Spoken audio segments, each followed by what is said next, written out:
자, 구약성경 1313페이지 스가랴서의 말씀을 볼 차례입니다. 스가랴서 1장 1절로 6절까지의 말씀입니다. 구약성경 1313페이지 스가랴서 1장 1절로 6절까지의 말씀입니다.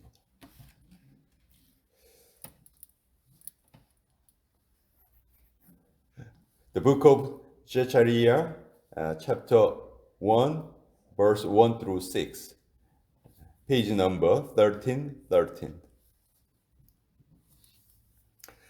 자, 우리 찾으셨으면 우리 1장 1절로 6절까지의 말씀 우리 같이 읽도록 하겠습니다. 시작. 다리오 왕 제2년 8째 달에 여호와의 말씀이 이또의 손자 베리가의 아들 선지자 스가랴에게 임하니라. 이르시되 여호와가 너희의 조상들에게 심히 진노하였느니라. 그러므로 너는 그들에게 말하기를 만군의 여호와께서 이처럼 이르시되 너희는 내게로 돌아오라. 만군의 여호와의 말이니라. 그리하면 내가 너희에게로 돌아가리라. 만군의 여호와의 말이니라. 너희 조상들을 본받지 말라.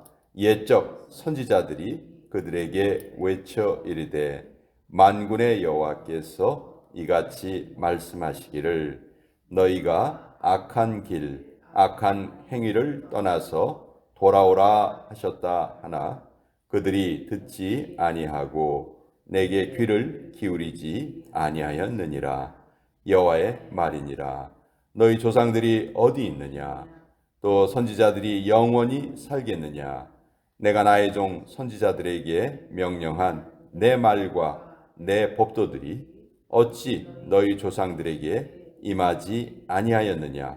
그러므로 그들이 돌이켜 이르기를 만군의 여호와께서 우리 길대로 우리 행위대로 우리에게 행하시려고 뜻하신 것을 우리에게 행하셨도다 하였느니라. 하나님의 말씀입니다. 아멘. 자, 이 스가랴서 소선지서 중에서 분량도 좀 긴 편이고요. 또 여러 가지 환상이 8가지나 기록되어 있어요. 그래서 스가랴서는 참 이해하기 어려운 책 중에 아마 가장 이해하기 어려운 책 중에 하나다. 그렇게 이제 우리가 생각하기가 쉽습니다. 근데 학개서와 스가랴서는 항상 같이 책을 공부해야 조금 더 내용을 쉽게 이해할 수가 있습니다. 우리 어제 학개서 1장을 살펴보았는데 학개와 스가랴는 동시대에 활동한 선지자입니다. 학개서 1장 1절을 보시면요. 바로 앞책이죠. 바로 앞책 1장 1절을 보시면 시점이 어떻게 되어 있냐면 다리오 왕 제2년 6째 달 곧 그 달 초하루에 요게 이제 학개가 하나님의 말씀을 선포하기 시작한 때예요. 근데 이제 스가랴서 그 다음 책인 스가랴서를 보면 1장 1절에 다리오 왕 제2년 8째 달에 이렇게 돼 있죠.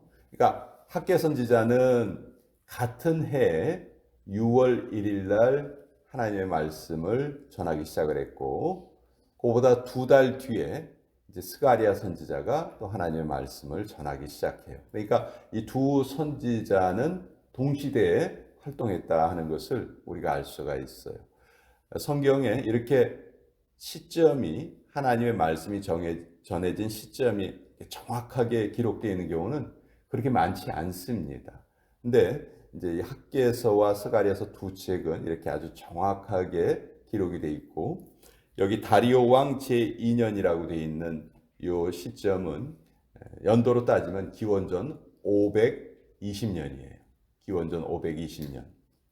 기원전 586년에 예루살렘이 멸망당합니다. 바벨론에 의해서 멸망당하고 그리고 그 바벨론이 다시 페르시아에 의해서 멸망당하죠.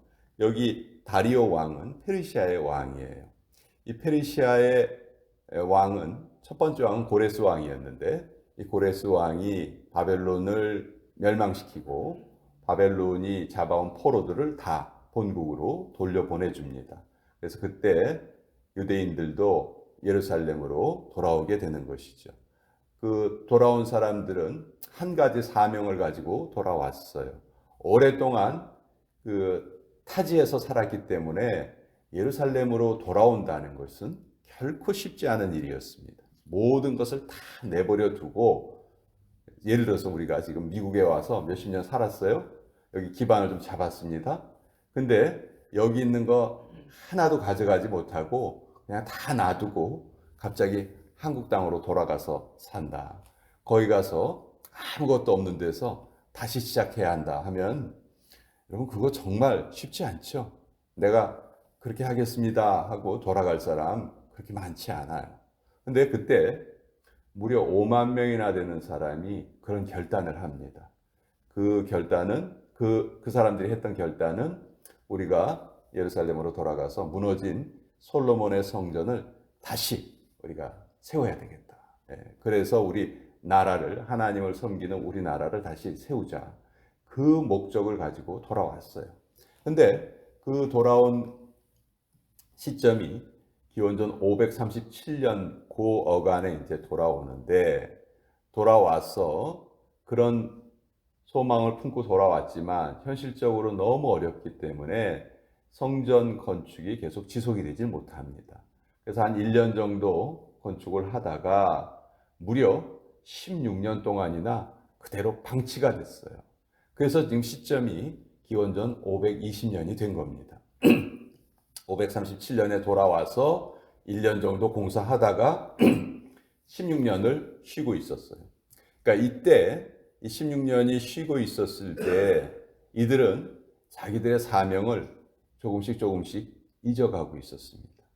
자기들이 왜 예루살렘으로 돌아왔는지를 잊어버리고 그저 자기들 생활하는데 급급하고 자기들 집 짓는데 급급했어요. 이때 하나님께서 두 사람의 선지자를 같은 시기에 보내주십니다. 그 두 사람이 바로 학개와 스가랴 선지자예요. 그러니까 이 학개서와 스가랴서는 항상 같이 공부를 하면 더 이해하기가 쉽고, 학개는 가장 나이가 많아서 선지자로 활동한 선지자예요. 그래서 학개 선지자의 활동 기간은 딱 4달입니다. 4달. 6월 달에 시작해서 9월 달에 끝나요. 6, 7, 8, 9, 4달 딱 하나님의 말씀을 전하고, 짧고 굵게 하나님의 말씀을 전하고, 학개는 이제 더 이상 하나님의 말씀을 전하지 않아요. 그 학개보다 2달 늦게 하나님의 말씀을 전하기 시작한 스가랴가 이제 계속해서 그 전이 완성될 때까지 백성들을 독려합니다. 두 번째 성전은 언제 완공이 되냐면 기원전 516년에 완공이 됩니다. 그러니까 학개와 스가랴 선지자가 백성들을 다시 일깨우고 4년 동안 열심히 두 번째 성전을 짓습니다. 그래서 기원전 516년에 완공이 돼요. 여러분, 솔로몬 성전이 언제 무너졌다고 했죠? 기원전 586년. 두 번째 성전은 언제 세워졌느냐? 기원전 516년. 그러면 몇 년 차이죠? 70년. 딱 정확하게 70년의 간격이 있는 거예요. 그래서 보통 우리가 바벨론 포로 기간을 70년 포로 기간 그렇게 말하죠. 그것이 아주 70이라는 숫자가 아주 정확하게 여기에도 이제 연결이 됩니다. 자, 오늘 1절에 보시면 이 스가랴가 하나님의 말씀을 받아서 뭘 전하고 있느냐.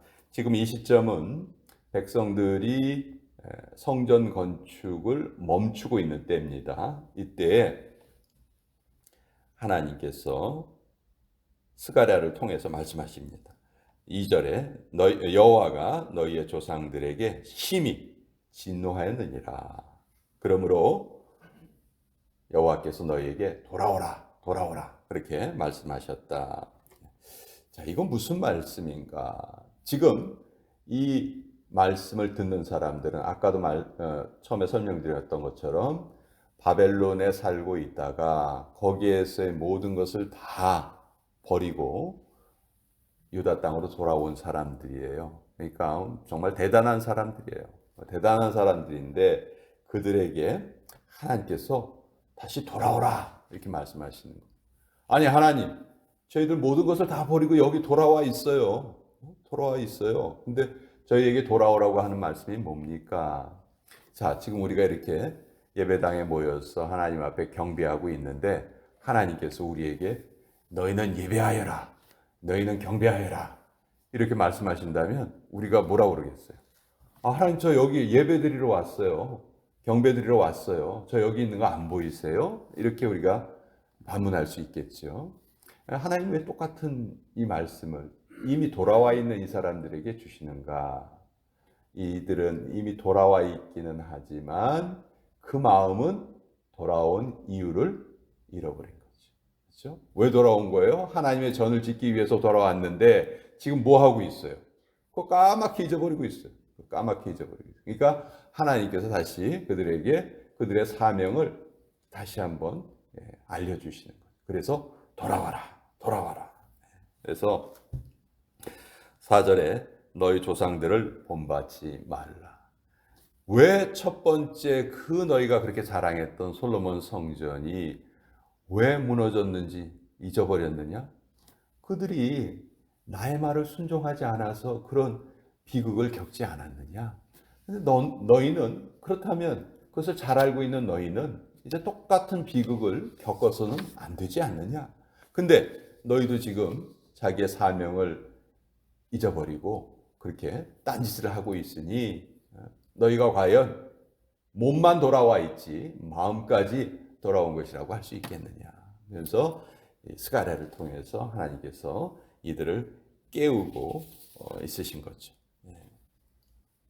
자, 바벨론의 포로로 잡혀갔다가 하나님의 은혜로 다시 돌아왔습니다. 그러나 몸만 돌아왔고 마음이 온전히 돌아오지 않았다.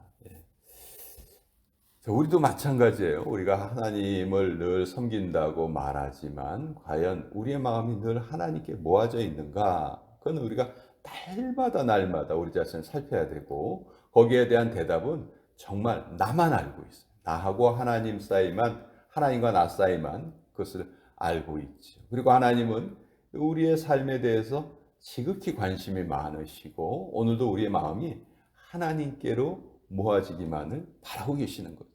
사실 여러분, 이 세상에 단 하루에 얼마나 많은 죄악이 벌어지고 있을까요? 우리가 신문 보면 그냥 깜짝깜짝 놀랄 만한 그런 비극적인 기사가 많죠. 그건 알려진 것들이에요. 근데 알려지지 않은 것들까지 아마 다 모으면 엄청나게 많은 죄악이 벌어지고 있을 거예요, 지금. 하나님이 그걸 또 다 알고 계시죠. 하나님의 마음이 우리 표현으로 하면 썩어 문드러진다 뭐 그런 표현을 하죠. 하나님의 마음이 그렇게 아프실 거예요. 그 아프신 하나님이 무엇을 통해서 기쁨을 얻으실 수 있을까요? 그래도 곳곳에 박혀 있는 남은 자들이 하나님의 마음을 기쁘시게 해드리려고 애를 쓰면서 살아가는 그 한 가지 모습, 그것만이 전 하나님께 기쁨이 된다고 생각해요. 그렇지 않으면 우리가 생각해도 야 어떻게 세상에 이런 일이 있을 수 있냐? 별의별 정말 이상한 일들 많이 일어나는데 우리가 그 한두 가지 사건을 알아도 그렇게 마음이 아픈데 그 모든 것을 다 알고 계시는 하나님의 마음은 우리 말고는 기쁘시게 해드릴 존재가 없는 거예요. 그러니까 우리가 하나님의 백성으로 살아간다는 게 정말 엄청난 그 사명감을 가지고 살아가는 것이라는 것이죠. 오늘날에도 하나님을 꼭 믿어야 되느냐, 믿지 않고도 선하게만 살면 된다, 그렇게 주장하는 사람들이 많이 있지만, 자, 예를 들어 봅시다. 어떤 사람이 기차를 잘못 탔어요. 부산으로 가는 기차를 타야 되는데 서울로 가는 기차를 탔어요. 자, 그러면 목적지가 부산이면 어떻게 해야 됩니까? 빨리 그 서울로 가는 기차에서 내려가지고 부산으로 가는 기차로 갈아타야 돼요. 그래야 그 목적지에 갈 수가 있죠. 근데 이런 생각은 하지 않고 그냥 잘못한 서울로 가는 기차 안에서 착한 일을 하기 시작을 했어요.